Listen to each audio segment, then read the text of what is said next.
छोटा हो या बड़ा, बूढ़ा हो जवान, लड़की हो या लड़का, हर एक स्टेट से गुजर रहा है। हर एक को कोई ना कोई टेंशन लगी रहती है। किसी को अपने काम की चिंता है तो किसी को अपनी पढ़ाई की, किसी को बूढ़े माँ बाप की तो किसी को अपने बच्चों की। दिन भर यूं ही गुजरने के बाद हर इंसान चाहता है कि वो किसी एक इंसान के पास बैठे और उससे अपने दुख दर्द बांटे, जिससे उसके भी दुख दर्द दूर हो जाए। आज की कहानी ऐसी ही कुछ है जिसमें दो पक्ष हैं जो अपना दुख दर्द बांटने के लिए एक दूसरे के पास आते हैं और उनके दुख दर्द बांटने की चाह में ही एक का कत्ल हो जाता है। आदाब, नमस्कार, सत श्री अकाल। मैं हूँ शबनम खान और आपके सामने लेकर आई जुर्म की एक और नई अनोखी दास्तान। आज की ये सच्ची घटना है। मध्य प्रदेश का शहर है इंदौर।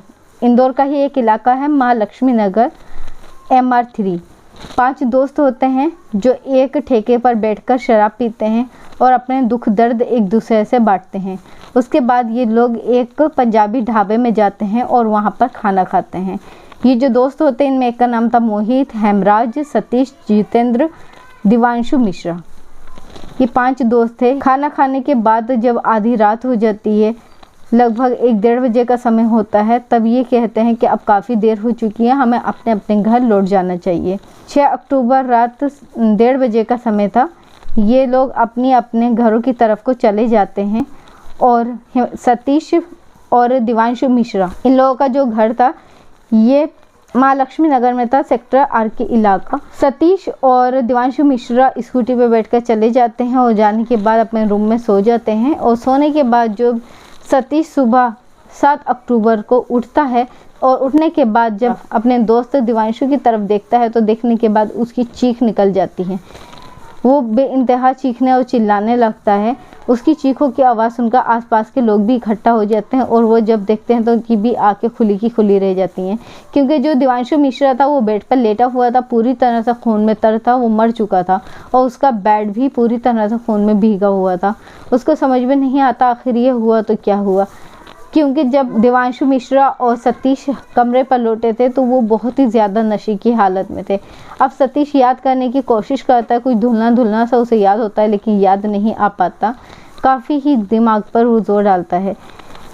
इस वारदात की जानकारी विजयनगर थाने में दी जाती है। पुलिस मौका वारदात पर आती है और लाश को कब्जे में लेकर पोस्टमार्टम के लिए भेज देती है।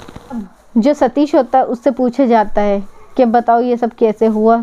सतीश बहुत सोचने की कोशिश करता है, उसको कुछ भी याद नहीं आता। फिर वो अपने दिमाग पर बहुत ही ज़्यादा जोर डालता है, तब उसे धुलना धुलना सा याद आता है कि हाँ, कल रात हम 5 दोस्त बैठकर शराब पी रहे थे। फिर हम एक पंजाबी ढाबे में गए थे, वहाँ पर हमने खाना खाया।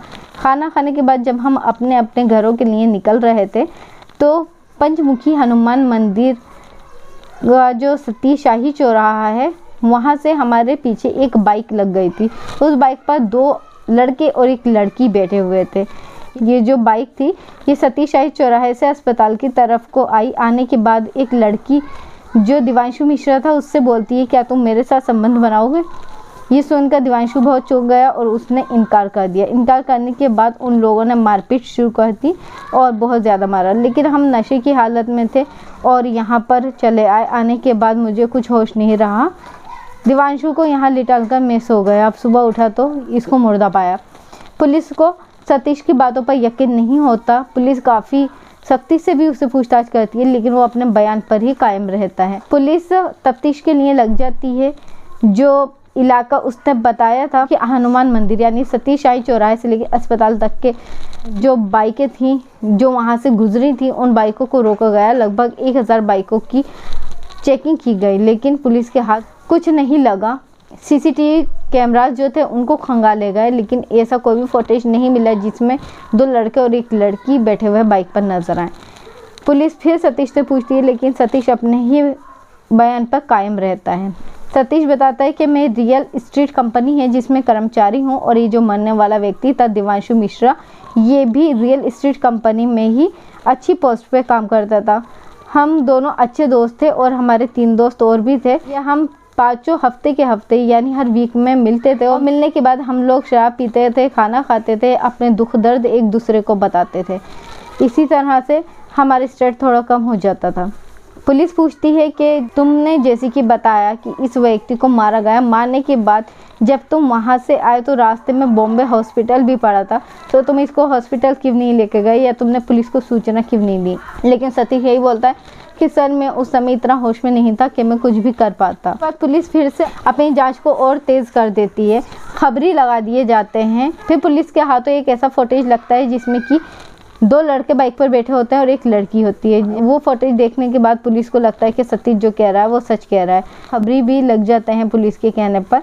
तभी पुलिस को खबर मिलती है कि एक अल्लू नाम का लड़का है जो कि आज़ाद नगर में है। पुलिस उस अल्लू को उठा लेती है। उठाने के बाद उसका एक दोस्त होता है आलिम, उसको भी उठाया जाता है। फिर पुलिस उनसे पूछती है तुम्हारे साथ जो लड़की थी वो कौन थी? तब वो बोलते हैं कि सर वो लड़की नहीं थी, वो एक जोया नाम का किन्नर था। ये सुनकर पुलिस चौंक जाती है, उनको बहुत हैरत होती है कि ये लड़की नहीं है, किन्नर है। तब वो बताते हैं जी हाँ वो बहुत ही खूबसूरत किन्नर है, उसने अपना जेंडर चेंज कराया है। तब उस किन्नर को भी उठाया जाता है और उससे पूछताछ की जाती है। तब वो बताता है कि वो एक किन्नर था लेकिन उसने अपना जेंडर चेंज करा लिया था। उसकी शादी एक शाहिद नाम के व्यक्ति से भी हो गई थी। खुशहाल ज़िंदगी उसकी बीत रही थी, लेकिन उसको शौक ये था कि नए नए लड़कों के साथ वो रात बिताना चाहती थी। इसीलिए वो रोज़ाना रात को निकलती थी और नए नए लड़कों के साथ अपनी रातें बिताया करती थी। उस दिन भी वो अपने शिकार के लिए ही निकली थी। तभी स्कूटी पर उसको दिवांशु मिश्रा दिखते हैं और ये बाइक पर आती होती है अल्लू और अलीम के साथ।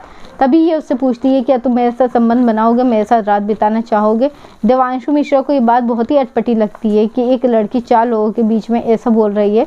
उसको बहुत अजीब लगता है, इसलिए वो मना कर देता है कि नहीं, लेकिन ये गुस्सा हो जाती है। तभी जो अल्लू होता है वो दिवांशु मिश्रा के सीने पर हाथ मारता है और हाथ मारते ही उसकी जो सोने की चेन होती है वो अल्लू के हाथ में आ जाती है। फिर ये बाइक से उतर जाते हैं और वो लोग भी स्कूटी से उतर जाते हैं। इन दोनों में झगड़ा होता है, बहुत ज़्यादा मारपीट होने लगती है। तभी जोया के कहने पर जो आलिम होता है और अल्लू होता है ये दोनों धारदार हथियार से दिवांशु मिश्रा पर वार कर देते हैं। ये एक एक करके कई वार करते हैं जिससे दिवांशु मिश्रा बहुत ज़्यादा घायल हो जाता है, लेकिन वो नशे में था और सतीश भी बहुत ही ज़्यादा नशे में था, जिससे उसको समझ नहीं आया कि पुलिस को फ़ोन करना चाहिए या इसको अस्पताल ले जाना चाहिए, क्योंकि ये जो हादसा हुआ ये उनके घर के पास ही हुआ था बहुत। इसलिए वो अपने रूम पर ही चले जाते हैं। रूम पर जाने के बाद बेड पर दिवांशु मिश्रा को लिटाकर अपने आप भी सो जाता है। दिवांशु की मौत की खबर उसके परिवार वालों को दी गई। दिवांशु रीवा का रहने वाला था और एक अच्छी जॉब की तलाश में वो इंदौर आया था। 4 महीने पहले ही उसकी शादी हुई थी और उसने प्लानिंग की थी कि कुछ टाइम तक ये इंदौर में अकेला ही रहेगा, उसके बाद ये अपनी पत्नी को भी अपने पास बुला लेगा। लेकिन उसको ये नहीं मालूम था कि उसकी ये प्लानिंग अधूरी रह जाएगी।